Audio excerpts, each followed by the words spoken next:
Seja bem-vindo ao canal Teologia Aprenda Mais. Quero falar sobre uma questão muito importante, muito discutida, de muito tempo, desde a história do cristianismo, dentro da igreja, né?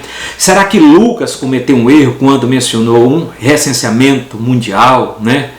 E vamos colocar esse problema, analisar ele dentro do seu fundo histórico, teológico, bíblico, né? Como pano de fundo, né? Lucas refere-se ao decreto de César Augusto quando Quirino era presidente da Síria, né? Governador da Síria, para que todo mundo se alistasse. Entretanto, de acordo com os anais da história antiga, não se realizou tal recenseamento. É um problema para se pensar. Vamos analisar e procurar uma solução para tal problema, né? Dentro dessa aqui. Até a época recente, os críticos asseguravam amplamente que Lucas cometera um erro na sua afirmação quanto ao recenseamento feito por ordem de Augusto César. E que o censo realmente acontecera no ano de 6 ou 7 antes de Cristo, né? Isso é mencionado por Lucas no decurso de Gamaliel, registro de Atos 5:37. A falta de qualquer suporte fora da Bíblia fez com que alguns considerassem que isso fosse um erro de Lucas. Entretanto, conhecimentos recentes reverte essa tendência, né? Vamos analisar. E agora, amplamente admitindo que houve de fato um recenseamento anterior, como Lucas registra, isso foi declarado com base em vários fatores. Em primeiro lugar, vamos analisar. Como o povo de uma terra subjugada era compelido a jurar lealdade ao imperador, não era incomum que esse requeresse um recenseamento em todo o império, como essa expressão de lealdade ao império, como meio de alistar os homens para o serviço militar, ou como foi, provavelmente nesse caso, como preparação para decretos de imposto, né, cobrança de impostos e etc. Devido às relações de tensão que havia entre Herodes e Augusto, nos últimos anos do governo de Herodes, como o historiador Flávio Josefo relata, é compreensível que Augusto começasse a tratar o domínio de Herodes como uma terra sujeita e, consequentemente, pusesse tal recenseamento para manter controle sobre Herodes e sobre o seu povo. É um sentido histórico para se pensar. Alistamentos periódicos desse tipo aconteciam de forma regular, a cada 14 anos, de acordo com os próprios documentos que registram esses alistamentos, né? Cristo nasceu em Belém, isso é fato. Houve de fato um recenseamento em cerca de 8 ou 7 a.C. Por causa desse costume periódico de recenseamento, naturalmente era considerado como decorrente da política geral de Augusto, muito embora o censo local pudesse ter sido instigado pelo governador local. Portanto, Lucas reconhece que o alistamento originou-se do decreto de Augusto, do imperador.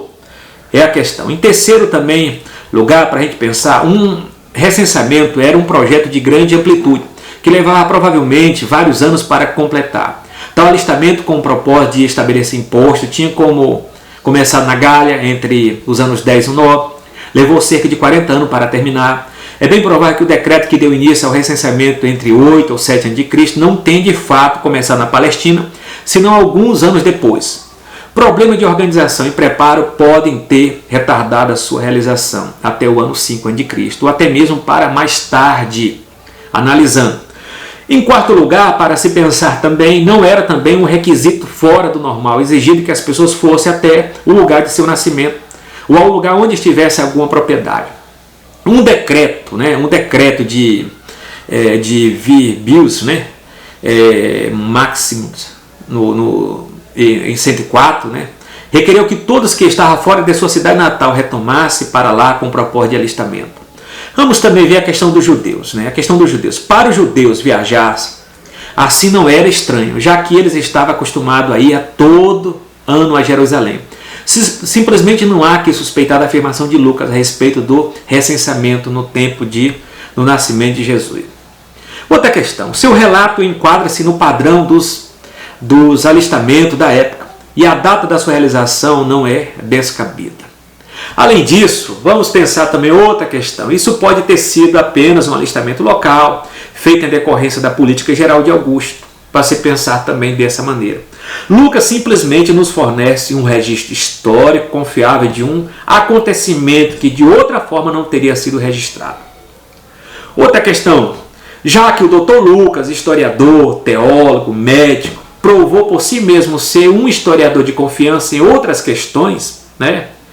A gente vê o relato lá de o C. William Ramsay, né? C. William Ramsay, O Viajante e o Cidadão Romano, de 1896. Não há por que duvidar dele. Vejamos a questão lá, que vamos analisar a questão de Quirino, quem de fato era Quirino, né? E como aconteceu esse recenseamento, para nós analisar mais um pouquinho no segundo vídeo. Quando fala do C. William Ramsay, né, foi aquele historiador que queria provar que Lucas havia cometido erro. Que o livro de Atos fala de 32 países, fala de 9 ilhas, né, 9 ilhas, e não, 32 países, fala de 9 ilhas e 50 e poucos cidades, né?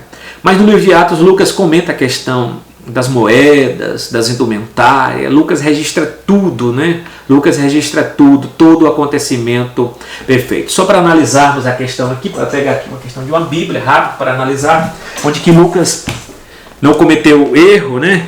E o senhor William Ramsay, esse arqueólogo, esse historiador, pegando aqui o texto aqui para analisar o que está em Atos, né? Que está o registro que Lucas coloca, que ele coloca aqui a questão de toda a época, de todo o conteúdo correto, né?